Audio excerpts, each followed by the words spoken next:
5 वर्षाच्या कार्यकाळामध्ये ज्यांनी फक्त पावसाच्या पाण्याचं पूजन केलं त्यांनी विकासपत्र आमदारावर बोलू नये। एका पक्षाच्या महानुभावी लोकांची पत्रकार परिषद झाली। त्या पत्रकार परिषदेमध्ये त्यांनी आमचे लोकप्रिय आमदार जतचे विकासपत्र आमदार माननीय गोपीचंद पडळकर साहेबांच्या विकास कामांच्या बाबतीत किंवा जत शहराच्या बाबतीत जे कामं चालू आहेत त्याच्या बाबतीत त्यांनी काही टीका केल्या। त्या टीकेला उत्तर देण्यासाठी आज आम्ही इथं सर्वजण आलो आहोत। प्रथमतः त्यांनी एक लक्षात घ्यावं की बाबा काय म्हणलं की त्यांनी बाबा जतमध्ये जी बॅनरबाजी व्हायला लागली ती बोगस बॅनर गेली। ही जत नगरपालिकेची जी इमारत होणार आहे याला प्रशासनाने मान्यता सुद्धा दिलेली आहे आणि याचं टेंडर सुद्धा लवकरच होणार आहे आणि त्यांना शासनाचा GR कळतो किंवा काही नाही कळत किंवा त्यांनी वाचते किंवा नाही वाचत हे काही मला माहीत नाही, पण त्यांना वाचून दाखवा म्हणलं तर हे 6 पानाचा कागद आहे। तेवढं मी काही त्यांना पूर्ण वाचून दाखवणार नाही, पण त्यांना जर पाहिजे असेल तर माहिती हे कागद त्यांच्याकडे पोच करतो, त्यांनी पूर्ण वाचून बघावं। त्याच्यानंतर पंचायत समितीच्या इमारतीचाही शासन निर्णय झालेला आहे, नगर विकास खात्याकडून ग्राम विकास खात्याकडून याचा पंचायत समितीच्या इमारतीचा निर्णय झालेला आहे। हा GR सुद्धा इथं आहे, त्यांना वाचू शकत नसतील तर त्यांनी हे देतोच आम्ही त्यांनी वाचून बघावं आणि त्यानंतर ते काहीतरी एखादा माणूस बरळला त्यातला की बाबा काय म्हणे की बाबा नगरपालिकेच्या किंवा निवडणुकीच्या तोंडावर गाजर दाखवते। गाजर म्हणजे काय हे मी त्यांना सांगणार आहे। आता गाजर म्हणजे काय माहिती आहे का, 3 वर्षात 2019ला हे ज्यावेळी विधानसभेला उभारले होते त्यावेळी त्यांनी काय सांगितलं होतं की बाबा 3 वर्षामध्ये जर तुपची बबलेश्वर योजना मार्गी नाही लावलं तर 3 वर्षात मी माझ्या आमदारकीचा राजीनामा देईन। हे म्हणजे गाजर दाखवणं आहे, हे बोलणं म्हणजे गाजर दाखवणं आहे।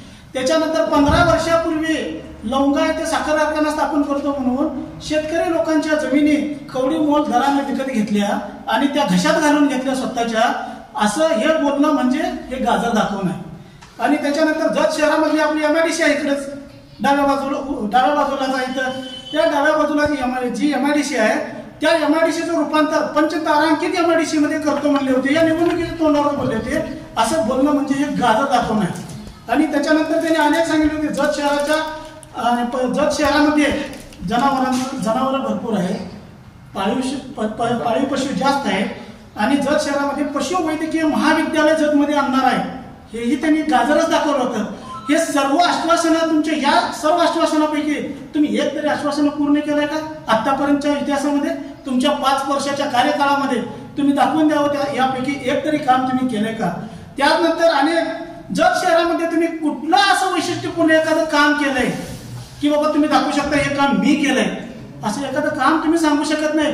तुम्ही काय केलंय, फक्त गटारी रस्ते नाहीतर कुठल्या तर समाजाला खुश करण्यासाठी एखादं सभा मंडप नाहीतर एखादं समाज मंदिर, एवढंच तुम्ही केलं। याच्या व्यतिरिक्त तुम्हाला मोठे प्रोजेक्ट आणण्याचं तुमच्याकडे विजनच नाही। ज्या माणसाकडे मोठे प्रोजेक्ट आणण्याचं विजन आहे, जत शहर सुधारण्याचं ज्या माणसाच्या डोक्यात विजन आहे, अशा माणसावर तुम्ही टीका करता। तुम्हाला थोडी तरी जनाची नाही मनाची काहीतरी वाटली पाहिजे। पण मला काय सांगायचं आहे, जतचा विकास होतोय तर होतोय।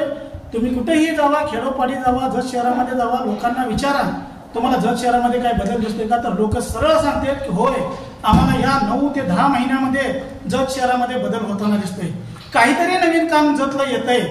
दरवेळी बघतोय आम्ही की बाबा महिन्यातून 2 महिन्यातून नवीन प्रोजेक्ट जतमध्ये येत आहेत आणि ते आपल्या जत तालुक्याचे आमदार आपले जत तालुक्याचे आमदार विकासपुत्र आमदार माननीय गोपीचंद पडळकर साहेब यांच्या माध्यमातून ते येत आहेत आणि जतमध्ये काहीतरी नवीन बदल होत आहेत। याच्यामुळे आम्ही आमदार गोपीचंद पडळकर साहेब यांचे आभार तर मानतोच, त्यामुळं जतच्या नगरवासियांना ही माझी एक विनंती आहे, आता नगरपालिकेच्या तोंडावर तुम्हाला हे लोक भूलथापा देणार आहेत, तुम्हाला आमिष देणार आहेत, पण फक्त तुम्ही यांच्या कोणत्याही आमिषाला बळी न पडता जे विकास कामं करणारा माणूस आहे त्या विकास कामं करणाऱ्या माणसाच्या पाठीशी ठामपणे उभं राहावं आणि नगरपालिकेची सत्ता असू दे किंवा काही असू दे एक हाती कोणत्याही पक्षाच्या ताब्यात द्या। तुम्ही कुणालाही देऊ वाटतंय नगरपालिकेची सत्ता, मला तर असं म्हणायचं की तुम्ही भारतीय जनता पार्टीच्या ताब्यात द्या, कारण राज्यामध्ये सत्ता भाजपची आहे, केंद्रामध्ये सत्ता भाजपची आहे। जर नगरपालिकेमध्ये सत्ता तुम्ही भाजपची निवडून दिली तर विकास कामाला गती मिळेल, जत शहर सुधारेल।